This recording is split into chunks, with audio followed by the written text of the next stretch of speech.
2019లో తన విజయాన్ని ఐపాక్కి అంకితం చేశారు జగన్మోహన్ రెడ్డి. వాళ్ళ వల్లే గెలిచానన్నారు.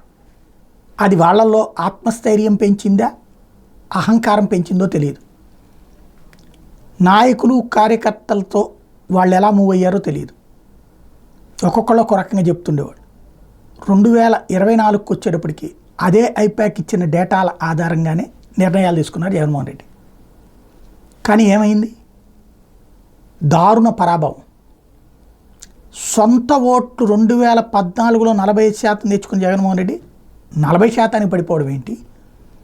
2019లో అధికారం వచ్చినప్పుడు 50% ఓట్లు వస్తే ఇప్పుడు 56% కూటమికి రావడం ఏంటి?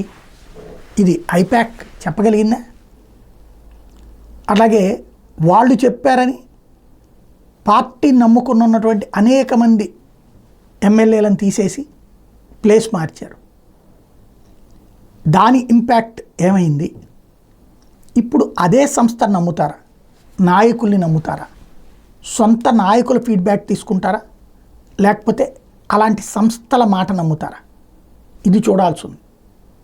ఇప్పుడు అత్యంత ముఖ్యమైనటువంటి జగన్మోహన్ రెడ్డి తదుపరి అడుగు ఎలా ఉంటుంది? ఇక్కడ తెలుగుదేశానికి కూడా కార్పొరేట్ సంస్థ పనిచేసి పెట్టింది, ఋషి సంస్థ పనిచేసి పెట్టింది. ఇదే అతని పేరేంటి, రాబిన్ శర్మ టీం. కానీ ఈ గెలుపుని వాళ్ళకి అంకితం ఇవ్వలేదే. వాళ్ళని ఒక సోర్స్ కింద వాడుకున్నారు.